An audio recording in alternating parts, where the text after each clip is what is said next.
All right, so you've been hitting the books. Maybe you're finding reading comprehension is getting pretty good. Yeah, you feel like you're making progress there. But then, you switch on a movie or you try listening to a native speaker just chatting and suddenly it's just a blur.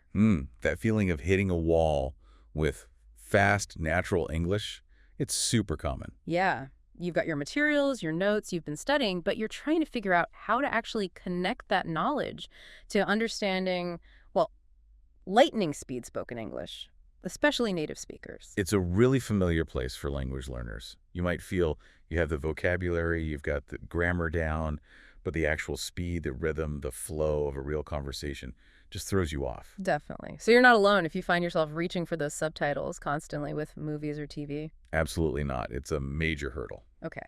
So our mission in this deep dive, looking at the material you've brought us, is to really get into this challenge. Right. We want to unpack how you can go from understanding maybe very little of that rapid fire speech. To getting to a point where you understand, like the source says, pretty much everything most native speakers say nowadays. That's the goal. A really significant, tangible improvement in listening skills. We're aiming to give you practical, actionable strategies, all based on the source material. And just to be clear on the scope here, because the material mentions this up front, Yeah, it's important. we're focusing on understanding most standard variations of English, Yeah. the kind of American English you hear a lot in media, Yeah, or standard British English like on the BBC. exactly. We're not trying to tackle every single very specific regional dialect right now. Because let's be honest, even native speakers can struggle with some of those really strong regional accents. Oh, absolutely.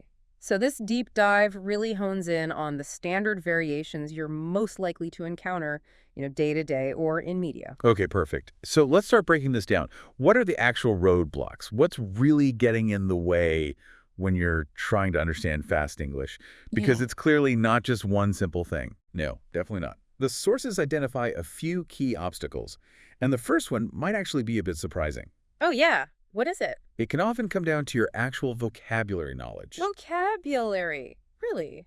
But if you can read books and articles okay, wouldn't that mean your vocabulary is good enough? Well, not necessarily for listening to fast speech.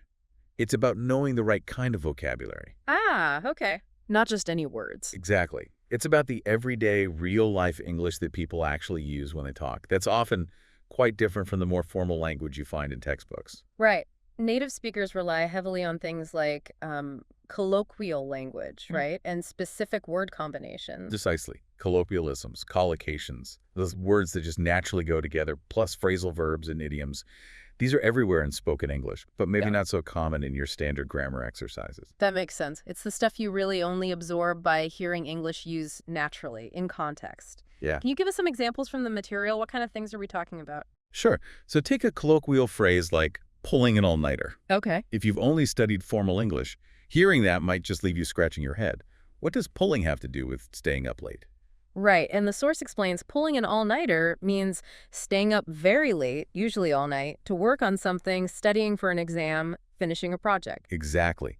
And the example sentence they give is, I had to pull an all-nighter to finish my presentation for work.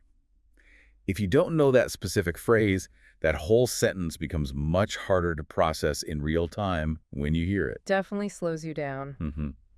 Another colloquial example from the source is, that's out of line. Meaning something's not appropriate or unacceptable. Yeah, like his comments during the meeting were completely out of line.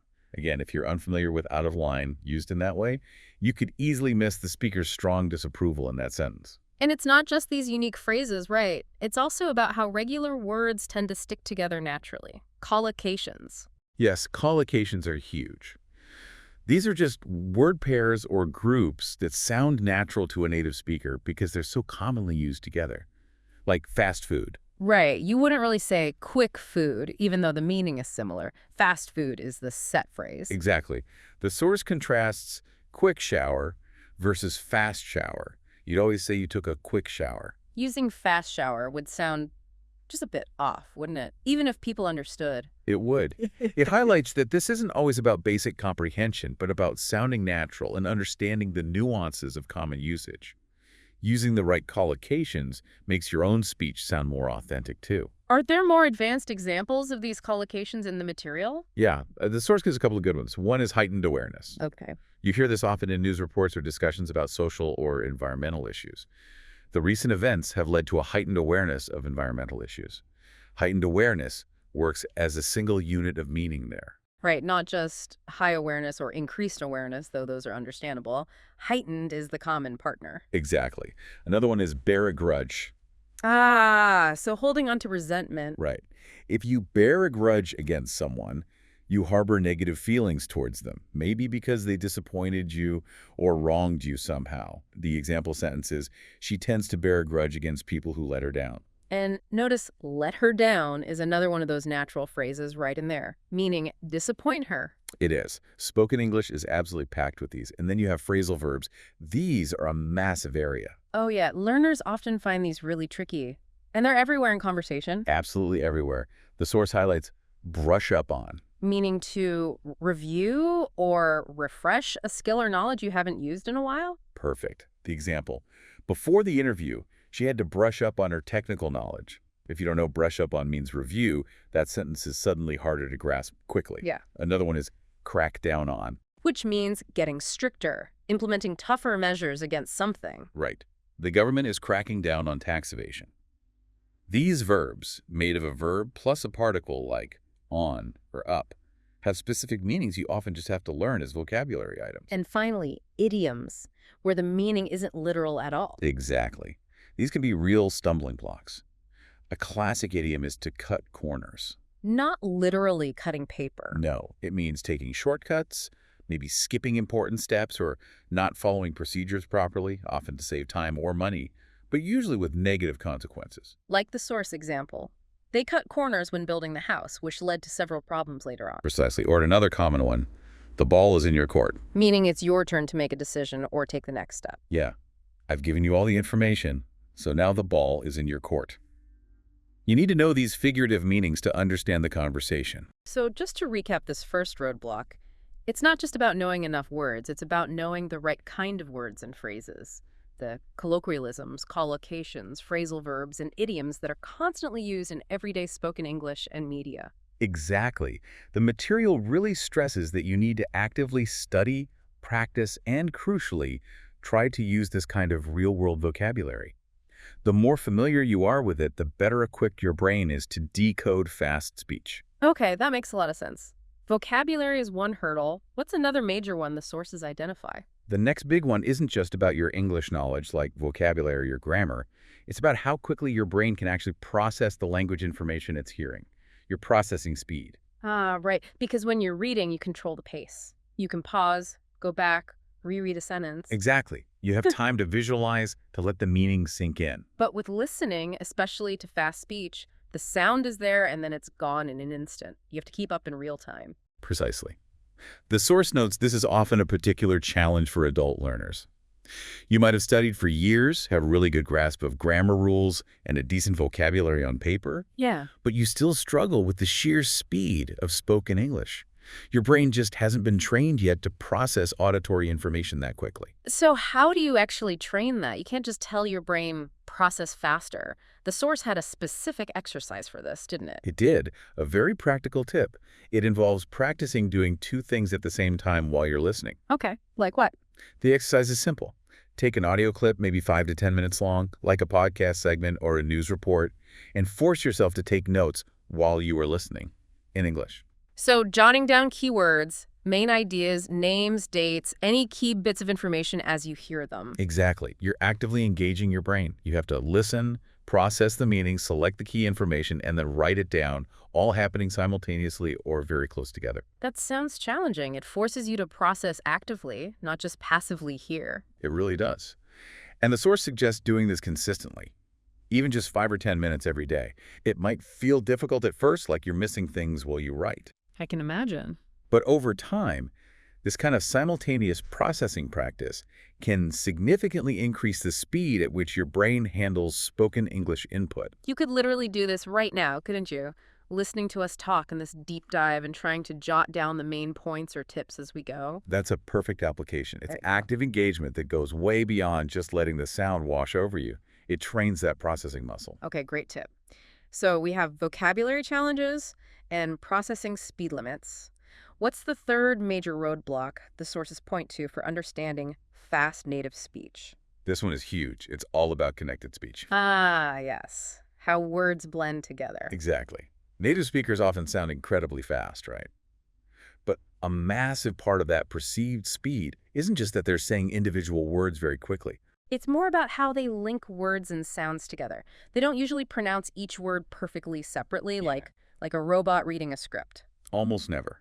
They blend, connect, reduce, and transform sounds across word boundaries. And this is where learners often get completely lost. Because the sounds you hear don't match the individual words you learned and expect to hear. Things like reductions and linking sounds make it super hard to recognize words you might know perfectly well if you saw them written. That's precisely the problem. Your source material provides several really clear examples of how this works. Think about a simple question like, what do you want to do tonight? Okay. In natural, fast speech, you'd rarely hear it pronounced perfectly like that.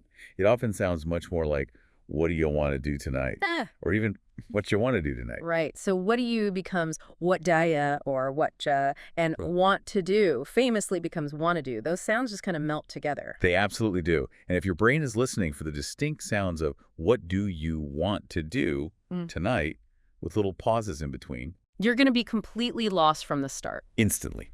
The source shares other common patterns, like, could you hand me that pen? Mm. Often becomes, could you hand me that pen? The D and Y sounds blend into a J sound. Would you? Yeah. Or, I don't know if he is going to show up.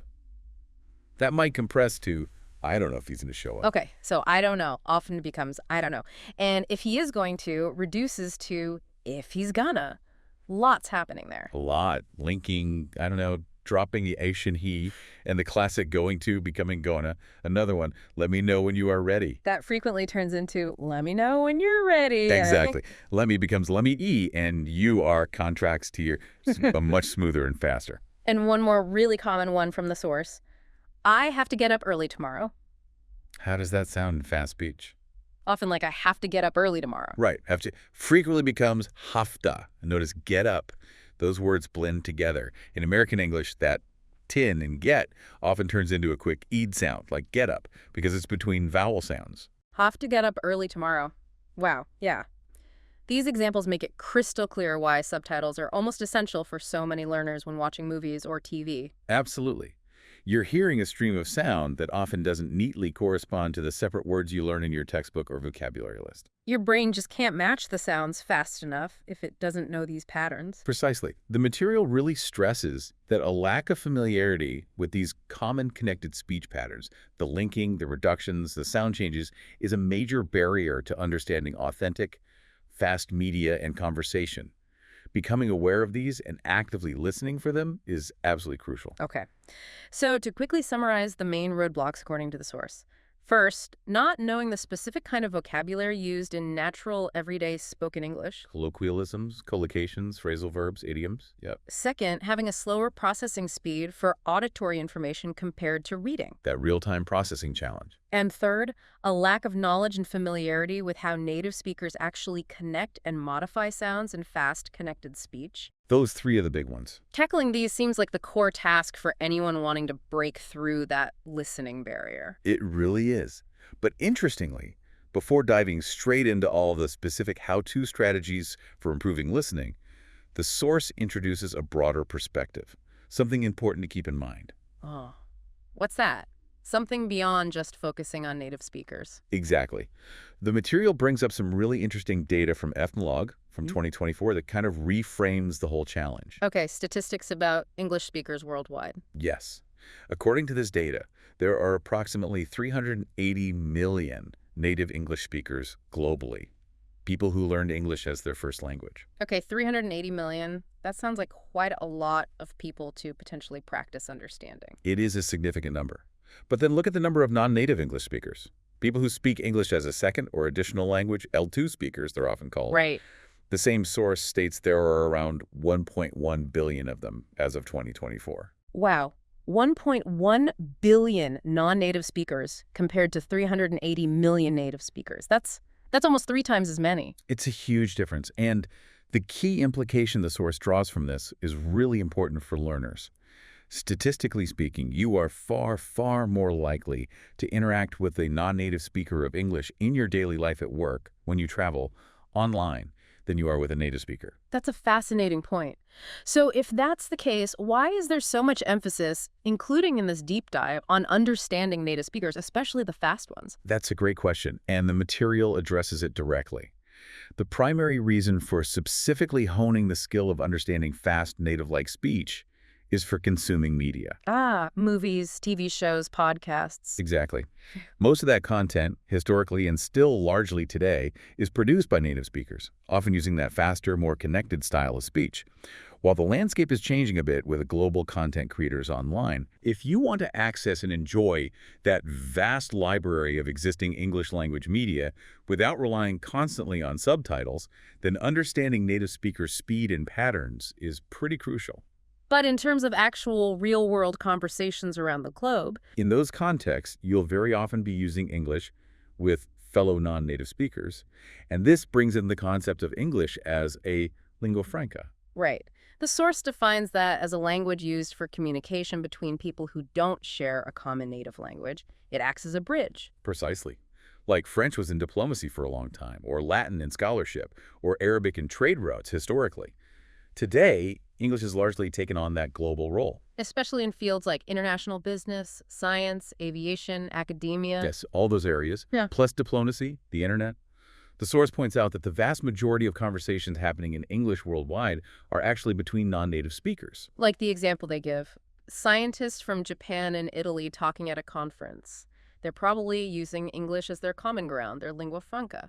Exactly. Yeah. Neither is a native speaker, but English is the tool they use to collaborate and communicate.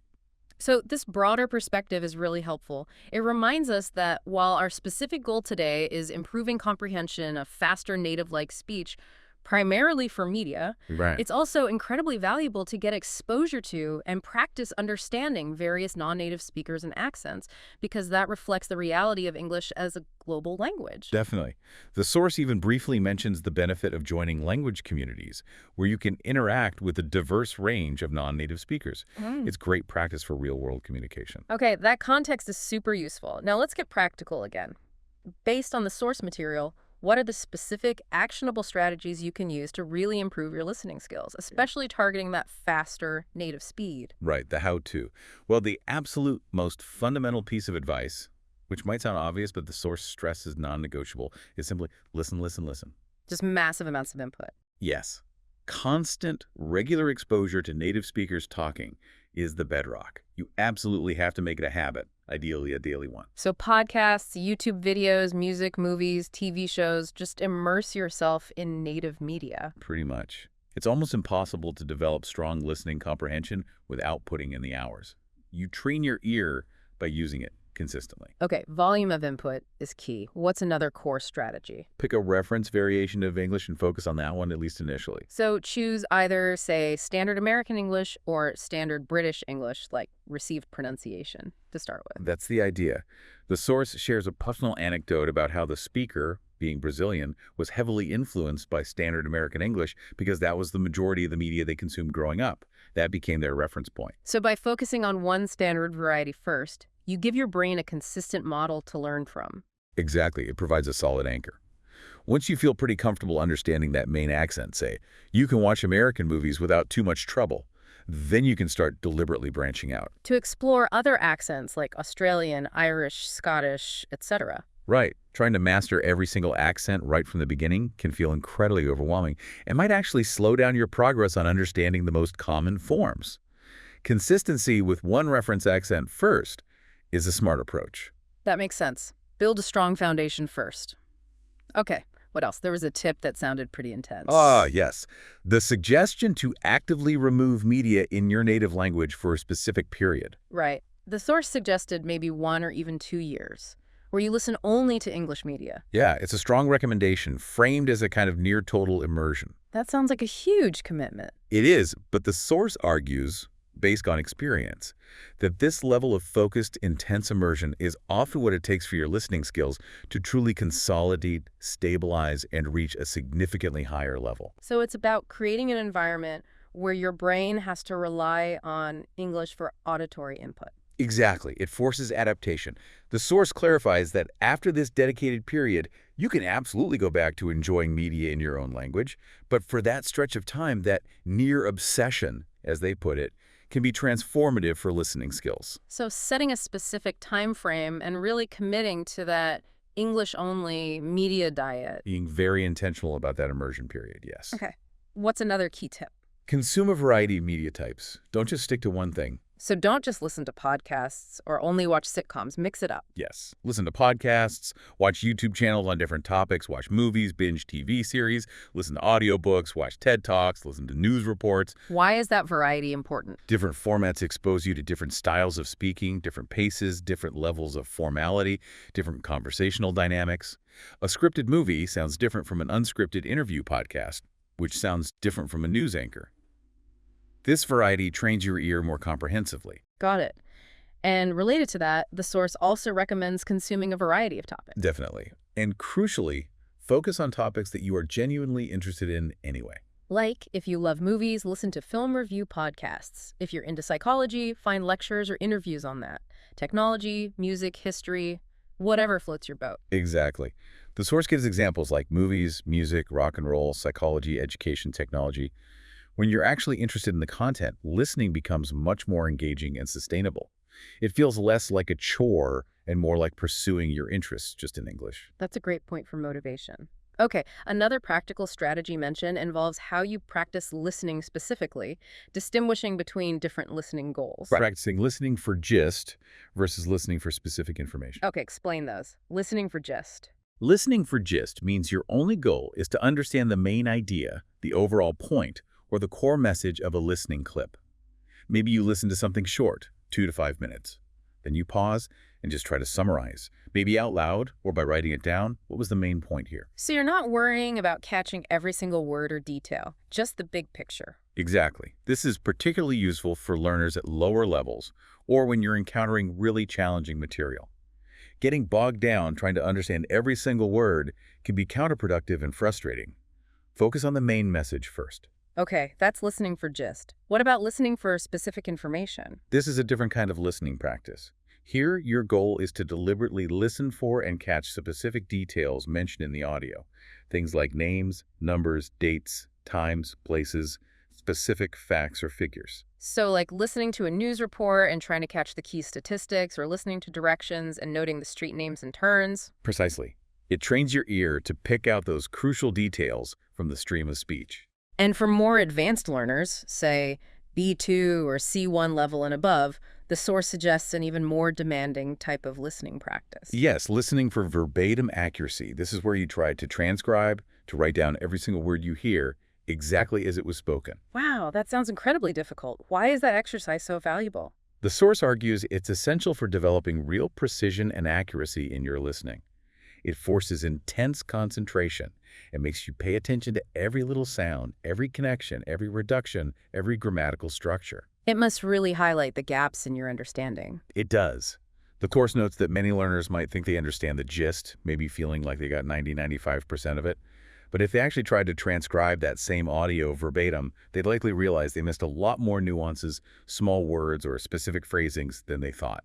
It shows the gap between general comprehension and truly accurate, detailed understanding. So, using this deep dive as an example again, listening for gist is following the main strategies we're outlining. Listening for specific info might be noting the names of techniques like shadowing or chunking, and listening verbatim would be trying to write down our exact words, Abenzol right now. Exactly. It sets a much higher bar for listening accuracy and really pushes your skills. And finally, tying all these listening tips and strategies together, there's an overarching principle the source emphasizes. Yes, be patient. The classic advice, but probably the hardest to follow sometimes. It really is. But the material consistently describes improving listening skills as a marathon, not a sprint. It simply takes time. Your brain needs time to build those new neural pathways, to adapt to processing English sounds at speed, to internalize all these patterns. And you're definitely going to have days or even weeks where you feel stuck, frustrated, like you're not making any progress at all. Absolutely. That's a completely normal part of the process. But the source offers reassurance. Those daily minutes you spend listening, even when it feels tough, are making a difference. often below the level of conscious awareness. And then suddenly, things might just click. Many learners report exactly that suddenly having these unlocking moments where speech that previously sounded confusing starts to sound much clearer. It's because the cumulative effect of consistent practice finally reaches a tipping point. So the key isn't necessarily about being the smartest learner or having some innate talent for languages. It's more about persistence. Consistency and patience. That's the message. That future version of you, the one who can comfortably watch movies without subtitles or follow fast conversations without stress, will be incredibly grateful for the consistent, patient effort you put in now, even when it felt difficult. That's a great way to frame it. So the advice is pick a technique, maybe start small with just 10-15 minutes a day, but do it consistently and trust the process. Those improvements will build up over time. Exactly. Which leads us nicely into a very specific, structured method the source provides. It's designed to help you actively tackle those challenging fast English clips, a practical 4-step process. Okay, this sounds like a real toolkit, something you can apply directly to a piece of audio that feels too fast. It really is. It's designed to shift you from just passively hearing the sounds to actively engaging with the material in a way that systematically builds your comprehension of natural speed. And the source uses an example conversation clip to illustrate this method. Yes, a short clip featuring 2 people, David and Chantel. They meet on a beach in Florida. He's a native English speaker. She's a native French speaker from Montreal, so there's an initial language barrier, but they manage to connect. It's a relatable scenario of navigating communication. Okay, perfect. So what's the first step in this 4-step method for cracking fast clips? Step 1 is initial exposure. You listen to the original audio clip at its normal, full speed, and critically, with no visual help whatsoever. No subtitles, no transcript, nothing written to look at. Just pure listening to the fast, natural audio. And the goal here isn't necessarily to understand everything. Not at all. In fact, you probably won't understand everything, and that's okay. The goal of this first listen is just to get a feel for the conversation. Tune into the rhythm, the overall speed, the intonation patterns. The source calls it the musical quality of the speech. You're basically calibrating your ear to the raw sound and flow. So don't panic if it sounds confusing. Just absorb the general soundscape. Exactly. The source makes it clear that feeling like it's too fast or confusing at this stage is completely normal. Okay, that's step 1. Fast, no visuals, just get the feel. What's step 2? Step 2 is slowing things down. Now, you listen to the exact same audio clip again, but this time you use a playback feature to slow it down, maybe to 0.75x speed, or even 0.5x if it's really challenging. Using technology to make it more manageable. This must make a big difference to comprehension. A huge difference. The goal here is to significantly improve your understanding by making the individual words, and especially the connections between words, much clearer. You should be able to understand a lot more now without the intense pressure of the original speed.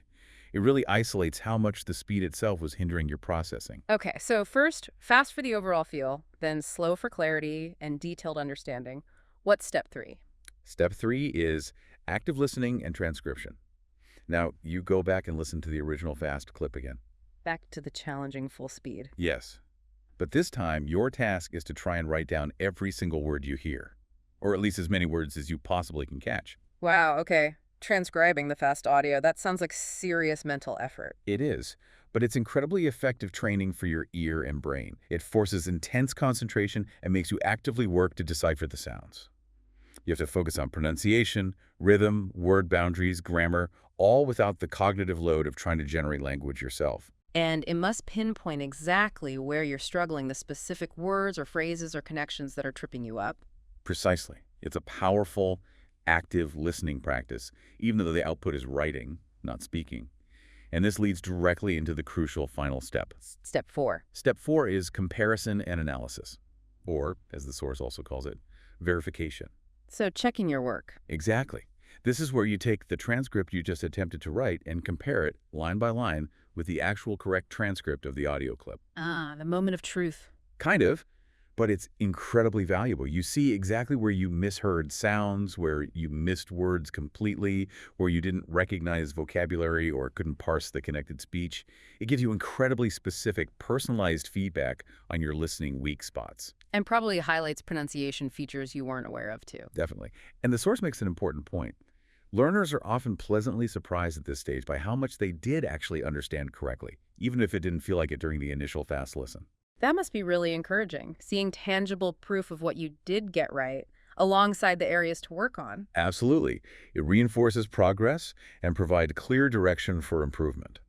So this whole four-step process, fast listen, slow listen, transcribe fast, compare, is designed as a systematic workout to actively train your ear and brain for the reality of natural speed English. It moves you from being a passive recipient of sound to an active decoder. Precisely. And the source uses that David and Chantel practice clip, the one about meeting on the beach, to illustrate some specific vocabulary and phrases that come up in these kinds of natural conversations. They do. They pull out a few examples to show the kind of language you need to be comfortable with. The first one they mention is the phrase, to not matter, which appeared in the clip as didn't matter. Okay, and that means something wasn't important, it was inconsequential. Right. The example taken directly from the clip was, it didn't matter that he didn't speak French and she didn't speak English. Their different languages weren't an obstacle to them connecting. And the source gives another general example. It doesn't matter if you make mistakes, just keep practicing. The mistakes are less important than the practice itself. Exactly. The very common expression. The second phrase highlighted was a phrasal verb, to come down. Which, in a geographical sense, means traveling south. Yes. In the context of the clip, Chantel and her friend had come down from Montreal to Florida. Since Montreal is north of Florida, they traveled south, hence come down. Makes sense. And the other source example reinforces this. My cousins are coming down from New York for the holidays, implying the speaker is somewhere south of New York. It's specifically about that southward direction of travel. And the third phrase they pull out is another very common phrasal verb, to end up. To end up, meaning to arrive at a certain situation or result, often one that wasn't planned or was kind of unexpected. That's a perfect definition. In the clip, Chantel ended up living with him for 7 months. The implication is that meeting on the beach wasn't part of some grand plan to move in together, but that was the eventual, perhaps surprising outcome of their meeting. Like the other example. We got lost driving, but we ended up finding a cute little cafe. The cafe wasn't the intended destination, but it's where you found yourself. Exactly. These examples just reinforce that point. Understanding fast, natural spoken English requires grasping these common phrases, phrasal verbs, and idioms, and understanding how they function in context. It's not just about knowing single words in isolation. Definitely. And the source also points listeners towards some resources that can help them put these listening strategies, like the four-step method, into practice more systematically. They do. They mentioned something called a 150-day listening challenge. Okay, sounds like a structured program. What's the idea behind it? The concept described is basically 15 minutes of dedicated listening practice every single day for 150 days. The practice involves listening to short, real, authentic English conversations. Real conversations, not scripted textbook dialogues. That's what the source highlights. And a key feature mentioned is that it includes over 50 different native speakers. Oh, wow. So you get exposure to a really wide range of voices, accents, and speaking styles. Exactly. Great for that ear training aspect we talked about. And the claimed payoff, according to the source, is that by the end of the 150 days, understanding movies, TV shows, and real-life conversations should feel significantly easier. That's a compelling promise. Did the source mention any details about access or cost? It did mention pricing a usual price of $500, but there was a limited time offer mentioned of $199 for lifetime access. However, it also noted that specific offer was set to end on Friday, March 21st. Okay, so that particular discount might well have expired by the time people hear this. Very likely. But the core concept behind the resource point, the value of structured, consistent, daily listening practice using authentic materials with varied speakers, that idea is still incredibly relevant, regardless of that specific offer. Absolutely. Consistency is the key takeaway there. And the source also offered something free, right? A PDF worksheet. Yes, a free downloadable PDF worksheet. Tell us about that. What's in it? It sounds really practical. It's designed specifically to help you get started with that four-step method we just went through. It apparently includes detailed instructions on how to perform each of the 4 steps, Okay. a practice worksheet you can use right away, and the full transcript of that David and Chantel conversation example. So basically, everything you need to try out the method yourself immediately. That sounds incredibly useful. A complete starter kit for implementing that technique. How do listeners get it? The source says you just need to click a link, presumably in the show notes or description, enter your name and email, and you can download it. Simple enough. And there's a bonus mentioned too. Yes, Signing up for that free worksheet also apparently gets you weekly free PDF worksheets delivered to your email, offering more ongoing tips, exercises, and practice materials. Oh, that's great. So it's not just a one-off download, but ongoing support. Seems like it.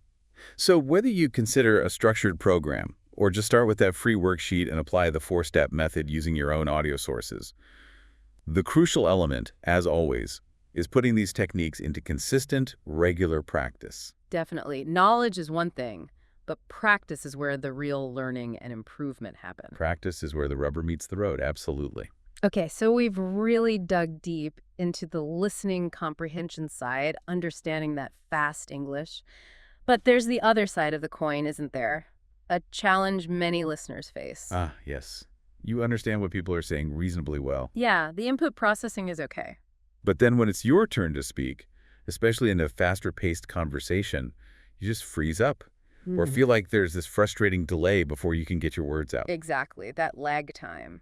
Your brain understands, but formulating and producing your own response quickly feels like wading through treacle sometimes, and the conversation moves on. It's incredibly common and can really knock your confidence when you're trying to participate actively.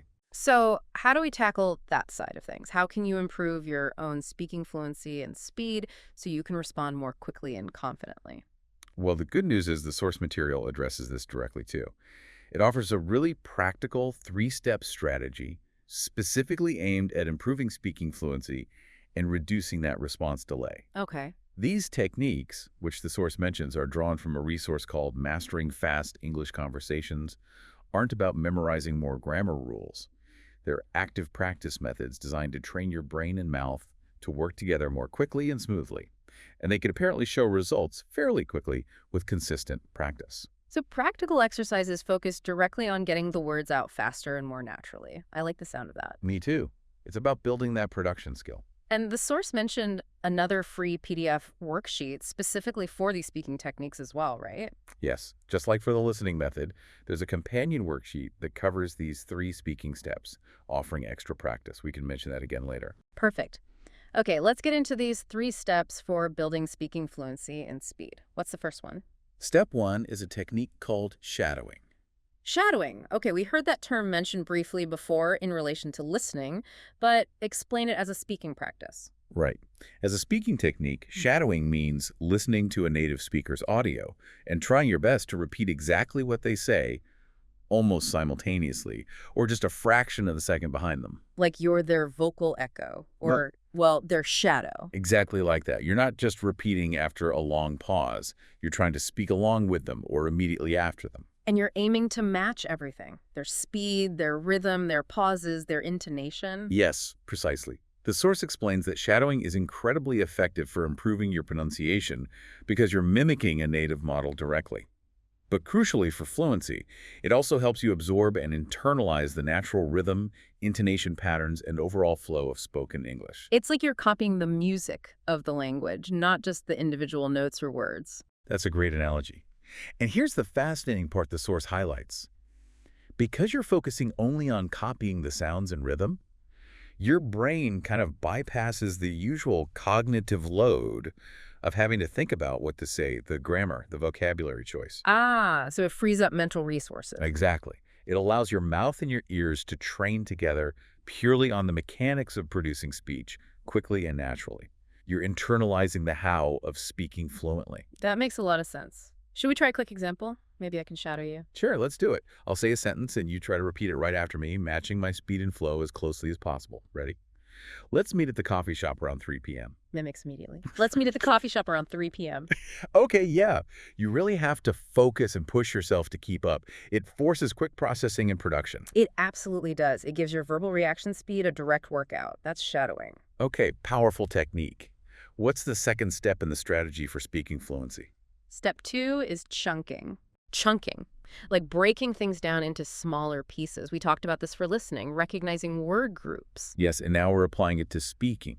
It's about actively thinking about and practicing sentences, not as a long string of individual words, but as groups of words, natural phrases, or language blocks that native speakers often use together as a single unit. So like those collocations and common phrases again, but focusing on being able to produce them smoothly as chunks. Exactly. instead of mentally translating word by word by word, which makes speech sound slow and hesitant. Yeah, that's a dead giveaway. Chunking helps you produce language in more natural-sounding bursts, much more like a native speaker. It dramatically improves the smoothness and rhythm of your delivery. Can we try an example of practicing chunks? Maybe take a sentence from the source. Definitely. Here's a slightly longer sentence. Even though the weather was terrible yesterday, we still decided to go for a picnic. Okay, saying that all in one goes smoothly might be tricky if you're thinking word by word. How would you chunk it? You'd break it into natural thought groups. For instance, the first chunk could be, even though the weather was terrible yesterday. Try repeating that chunk. Even though the weather was terrible yesterday. Good. And the second chunk. We still decided to go for a picnic? Repeat that. We still decided to go for a picnic. See how practicing those two natural phrases separately makes the whole sentence feel much more manageable and flow better when you put them together. Yeah, it definitely does. It feels less daunting. Can we do one more? Sure. Another example from the source. If you have any questions, please don't hesitate to ask me at the end. Okay, how would we chunk that one? Maybe. Yeah. If you have any questions, please don't hesitate to ask. Perfect first chunk. Repeat that. If you have any questions, please don't hesitate to ask. And second chunk, me at the end. Exactly. Repeat that. Practicing these common grammatical and lexical chunks really helps train your brain and your mouth to produce them more automatically as units. It builds fluency by reducing the number of decisions your brain has to make per sentence. You're retrieving familiar blocks, not single words. Okay, so shattering for rhythm, pronunciation, and flow. Chunking for smoother, more natural phrasing. What's the third step for boosting speaking speed and confidence? Step 3 is response drills. Drills, like practicing quick answers over and over. Yes, exactly that. This technique directly targets that hesitation, that delay you feel when someone asks you a question or you need to respond quickly in a conversation. The goal is to cut down on those awkward pauses and just get faster at responding. Precisely. It's about building automaticity for common conversational exchanges. Think of it like a musician practicing scales or chords. They do it repeatedly so they don't have to think about the fingerings during a performance. It becomes muscle memory. So response drills build conversational muscle memory. That's a great way to put it. You're training your brain to access and produce common responses quickly and naturally without getting bogged down in overthinking the grammar or searching for vocabulary in the moment. Okay, let's try a couple of quick drills. Maybe you ask me a common question from the source. All right. Answer aloud as quickly and naturally as you can. First one. How are you? Response instantly. Good, thanks. How about you? Yeah, okay, that's pretty automatic for most learners. It is. Your brain is wired for that standard social exchange. Let's try another common one. What did you do this past weekend? Response quickly. Not much, just relaxed at home mostly. You. See, even adding the and mostly feels natural there. Practicing helps that come out smoothly. Exactly. By repeatedly practicing answering common questions like these out loud, you condition your brain to fire off appropriate responses much faster and more naturally when you're in a real conversation. It significantly reduces that freezing feeling. It definitely builds confidence knowing you have some automatic responses ready to go. It does. So just to quickly recap those 3 speaking strategies from the source. Step 1, shadowing, to improve pronunciation, rhythm, and flow by mimicking native speakers. Step 2, chunking, to practice producing language in natural phrase blocks for smoother delivery. And step 3, response drills, to build speed, automaticity, and confidence for common conversational turns. And just like with the listening tips, the source emphasizes that consistent practice is absolutely vital for these speaking techniques too, right? Even just a few minutes each day. Absolutely. Consistency is the magic ingredient. Doing these drills regularly makes a much bigger difference than one long session once a month.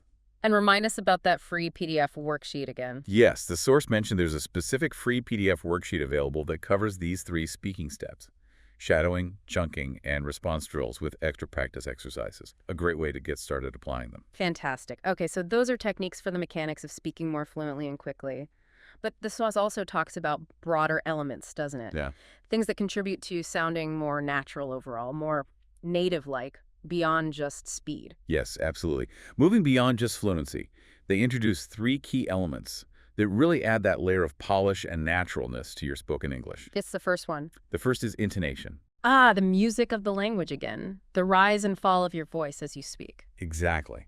And it's incredibly important because intonation carries so much meaning and emotion. It's how we signal whether we're asking a question or making a statement. It shows emphasis, it conveys attitude, it adds energy and life to our speech. Right. The source gave that perfect example, saying the words, I'm ready. If you say it with a falling tone, I'm ready, it's a statement. Mm-hmm. But if you say it with a rising tone, I'm ready, whew, it becomes a question, even though the words are identical. It completely changes the meaning and function. Yeah. So, paying attention to intonation is crucial for being understood correctly and for sounding natural. The source recommends actively listening for intonation patterns in native speakers and consciously trying to copy them in your own speech. Okay, intonation is key. What's the second element for sounding more natural? The second one is linking. Connecting sounds between words. This ties directly back to the connected speech concept that was a hurdle for listening comprehension. It absolutely does. Yeah. And that's why understanding it and practicing it is so vital for both skills. Linking is a major reason native speakers sound smooth and fast.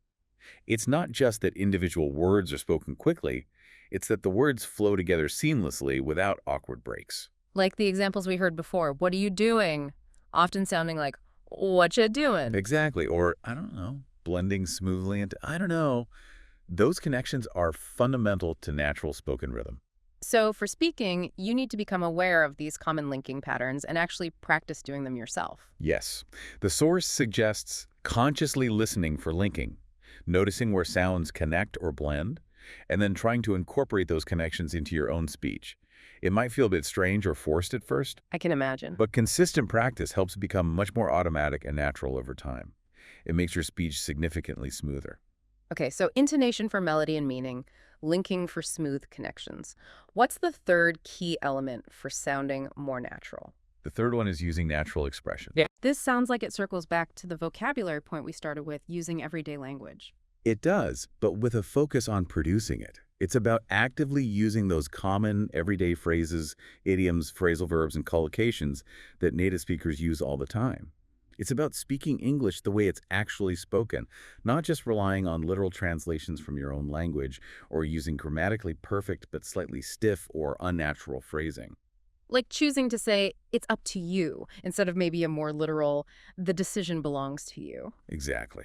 Or using common responses like, no worries, instead of perhaps a more formal, it is quite all right, or do not concern yourself. These are the phrases that pepper everyday conversation. They really are. And the best way to get comfortable using them, according to the source, immersion. Listen a lot to various types of native speech conversations, interviews, shows, jot down useful phrases you hear repeatedly, and then this is the crucial part. Take the leap and actually try using them yourself in conversation. Even if you feel a bit hesitant or worry about making a mistake. Especially then. That's how these expressions move from your passive knowledge to your active natural vocabulary. You have to practice producing them for them to stick and feel authentic. Okay, so those three keys work together. Intonation provides the melody, linking connects the sound smoothly, and natural expressions provide the authentic vocabulary and phrasing.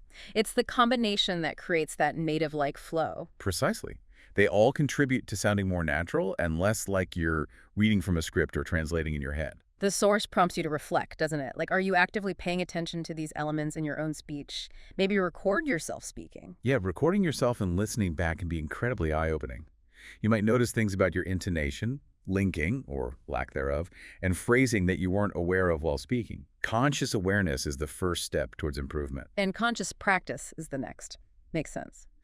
Now, the source also offered something like a cheat sheet, right? 3 more specific, maybe smaller techniques to add even more polish. Yes, exactly. Think of these as finer details that further enhance fluency and naturalness. And the source mentions these are also covered in that free PDF worksheet for extra practice. Good to know. What's the first technique on this cheat sheet? Technique 1 is using contractions. Okay, like don't instead of do not, it's instead of it is I'm, you're, he'll, we've. All of those. Native speakers use contractions constantly in spoken English. Why? The source explains it's not just laziness. It makes speech flow much better, it's more efficient, and it contributes significantly to the natural rhythm. Avoiding them can make you sound overly formal or even robotic. So deliberately practicing using contractions is important. Yes. The force suggests taking sentences that are grammatically correct but sound a bit stiff without contractions and practicing saying the natural contracted version. Like turning "I am going to the store" into the much more common "I'm going to the store." Or he will be there soon naturally becomes he'll be there soon. Practicing these helps your speech sound less stilted and more integrated. Okay, contractions are key. What's the second technique on the cheat sheet? Technique 2 is paying attention to stress patterns. Stress patterns, meaning where you put the emphasis within words and sentences. Exactly. English is a stress-timed language, which means the rhythm is based on stress syllables occurring at roughly regular intervals.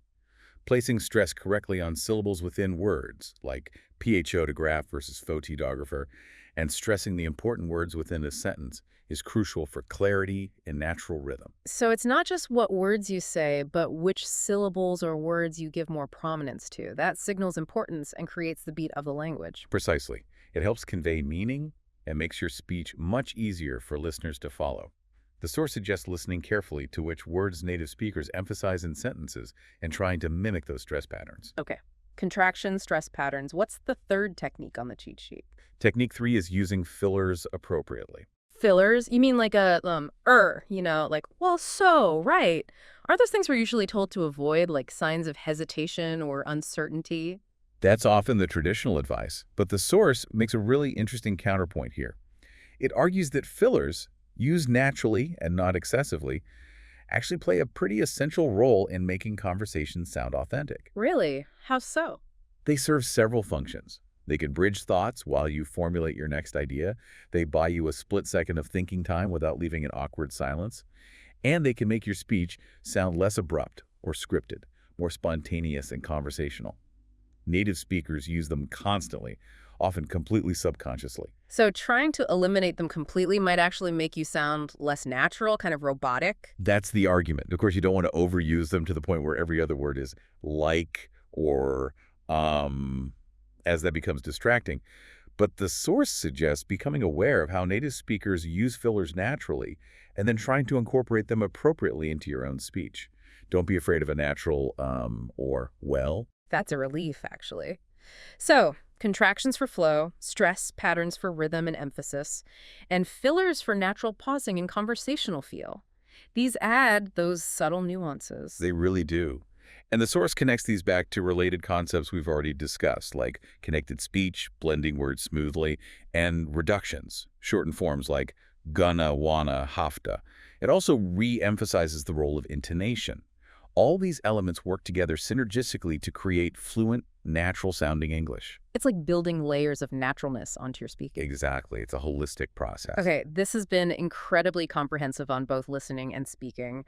Let's just circle back one more time to where we started this deep dive. That core problem of understanding fast English conversations and feeling overwhelmed. Right, that feeling of the speech just washing over you, too fast to catch.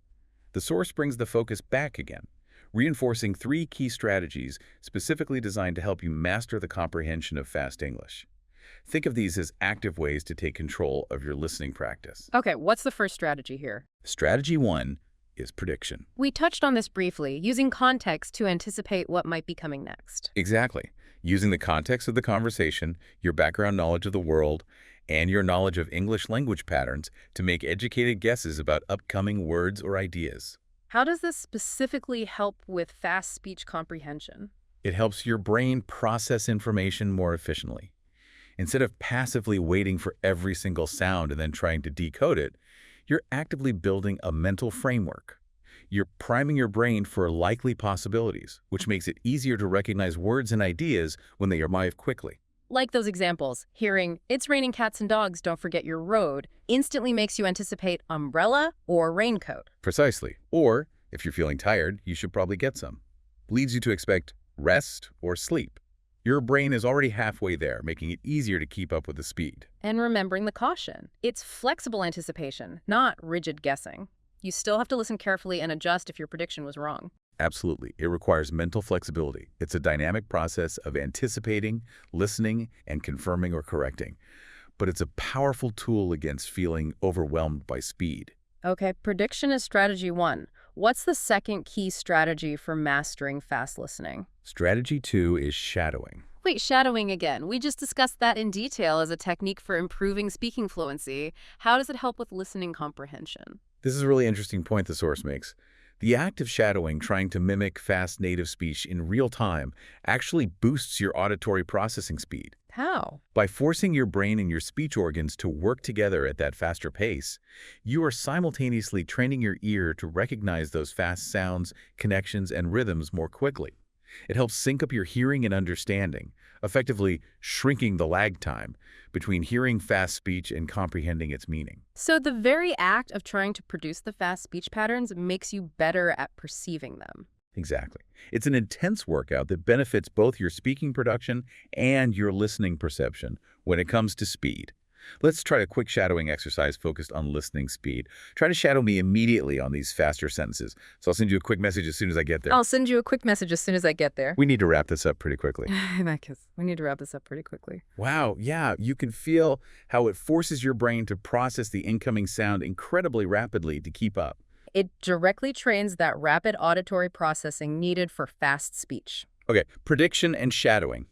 What's the third key strategy for fast listening mastery? Strategy 3 is ear training. Which means deliberately exposing yourself to variety. Yes. Specifically, exposing yourself to diverse accents and styles of spoken English. Because, as we discussed, English isn't monolithic. Native speakers from Australia sound different from those from Scotland, who sound different from those in Texas, and so on. And non-native speakers have countless variations too. Precisely. Your ears need training to become flexible and adaptable to this variety. If you only ever listen to one type of accent, you'll likely struggle when you encounter something different. So how do you actively train your ear like this? You consciously seek out diverse audio sources. Watch movies or TV shows featuring actors from different English-speaking regions. Listen to podcasts hosted by people with various accents.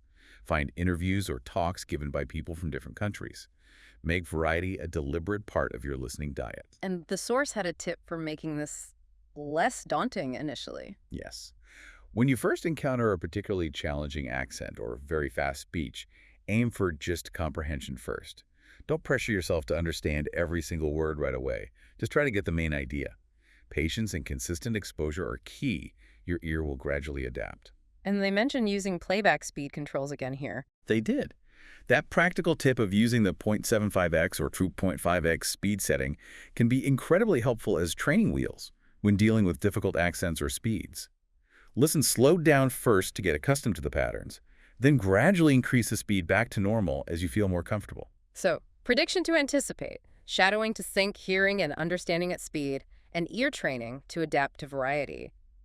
These 3 strategies seem like a powerful combination for taking control of fast listening challenges. They really are.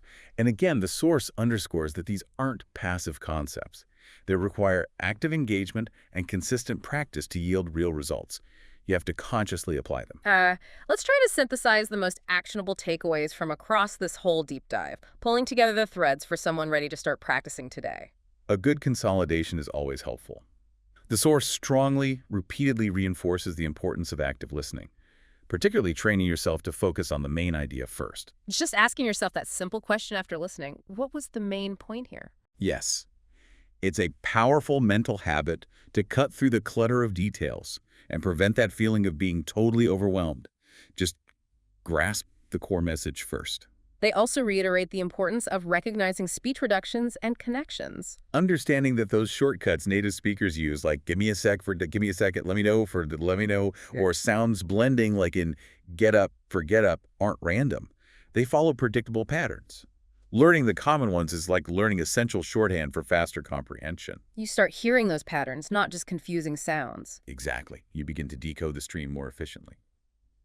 And finally, the source really emphasizes the power of practicing with real-world content using a structured process. They specifically outlined a 3-step approach for this kind of active practice. Right, let's recap that 3-step practice cycle. Step 1. Step 1. Listen to your chosen authentic audio clip, a podcast segment, a scene from a show, the first time, with no visual aids. Just listen to get the feel, notice the speed, the rhythm, maybe some reductions, but don't stress about catching every word. Okay, initial feel. Step 2. Step 2. Listen again, but this time with the subtitles or a transcript available. Use the text to connect the sounds you heard to the written words. This is where you clarify things you missed or misunderstood, and you can explicitly see how connected speech and reductions look when written out. Connecting sound to text. And step 3. Step 3. Go back to the audio, maybe focus on shorter segments now, and repeat parts out loud, actively mimicking the speaker. This engages your pronunciation muscles, helps you copy the flow and intonation, and really internalizes the natural rhythms of the speech. Listening, verifying with text, then actively mimicking. That seems like a really solid cycle for deep engagement. It really is. It takes you from passive hearing to active analysis and production, hitting the key skills needed for improvement. And it's crucial to remember, as the source stresses throughout, these aren't just tips to know about intellectually. They require conscious effort, deliberate practice, and consistency to actually make a difference in your skills. Absolutely. Consistency really is the golden thread weaving through all the advice in this source material.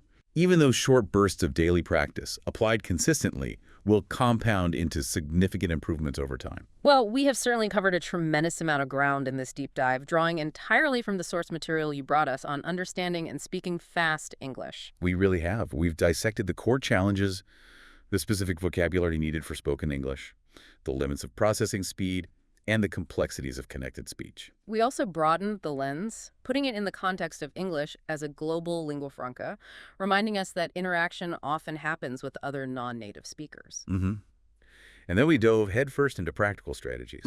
For listening, the absolute necessity of constant exposure, the wisdom of picking a reference accent initially, the power of immersive listening periods, the importance of varying your media and topics, and the different levels of practice listening for just specific info or verbatim accuracy. We walk through that very practical 4-step method for actively tackling fast audio clips: initial exposure, slowing down, active transcription, and comparison analysis. Highlighting useful vocabulary from the practice clip along the way. Then we shifted focus to the other side, improving speaking fluency and speed. We introduced that 3-step strategy: shadowing for rhythm and pronunciation, Chunking for smoother, more natural phrasing. and response drills for building speed and automaticity in conversation. We also discussed those key elements that contribute to sounding more natural overall. Getting the intonation right, mastering linking between words. And actively using natural expressions, the everyday vocabulary of spoken English. Plus, we added those finishing touches from the cheat sheet, consciously using contractions, paying attention to stress patterns, and understanding the natural role of fillers. And finally, we circled back to reinforce those core actionable techniques specifically for mastering fast listening. The power of prediction, the dual benefit of shadowing for listening speed, and the necessity of deliberate ear training for variety, alongside always focusing on the main idea and recognizing reductions. It's a really rich and comprehensive set of insights and actionable strategies, all flowing directly from the source material provided. And throughout it all, that recurring theme, like you said, the marathon, not the sprint, the absolute importance of patience and consistency in this language learning journey. It really can't be overstated. Improvement takes time and persistent effort. So the final piece of advice from the source seems to be, don't feel overwhelmed by all these techniques. You don't have to implement everything perfectly starting tomorrow. Exactly. The encouragement is to just pick one thing, one technique or one strategy that resonated with you today. Maybe it's a 4-step listening method. Maybe it's practicing chunking for 10 minutes a day. Maybe it's just committing to listening to an English podcast during your commute. Just choose one starting point and commit to practicing it consistently this week. Yes, because even those small, consistent actions compounded over time are what lead to those breakthroughs. And don't forget that free PDF worksheet we mentioned several times that's designed to be a fantastic starting point, giving you immediate resources for the 4-step listening method and the 3 speaking techniques. Absolutely. A really valuable tool offered in the source to help you put these ideas into action right away. Definitely worth checking out if you want that guided start. Okay, so as we wrap up this deep dive, here's a final thought for you, the listener, to ponder, building on everything we've explored from the source material today. Okay. Consider how this whole process, we've discussed this focused, analytical, practice-based approach to tackling the complex challenge of understanding and producing faster, more natural English. How might that approach apply to other communication hurdles or even other complex challenges you face in different areas of your life? That's interesting. Taking the same mindset beyond language learning. Yeah. Could you take this same methodology, breaking down a complex problem into smaller components, Practicing those components systematically, building awareness of underlying patterns, being patient with the process, using tools like prediction or analysis, and apply it effectively to other fast-moving streams of information or interaction that you need to navigate. Whether that's learning intricate new software at work, mastering a complex physical skill, or even understanding and responding more effectively in, say, challenging negotiations or fast-paced team meetings. Exactly. Could dissecting the challenge, practicing specific skills in manageable chunks, anticipating patterns, and reflecting on your performance lead to similar breakthroughs in those areas, just like it can with mastering fast English? It's a fascinating question about the transferability of learning strategies, something to definitely mull over. Well, thank you for bringing us this rich source material and walking us through it today. It's been a really insightful deep dive. My pleasure. It's crucial information for so many learners. Thanks for facilitating the discussion. And thank you, our listener, for joining us. We really appreciate you being here and diving deep with us. Yes, thank you for listening. Until the next deep dive, keep practicing, keep listening, keep speaking, and keep exploring. We'll talk to you soon.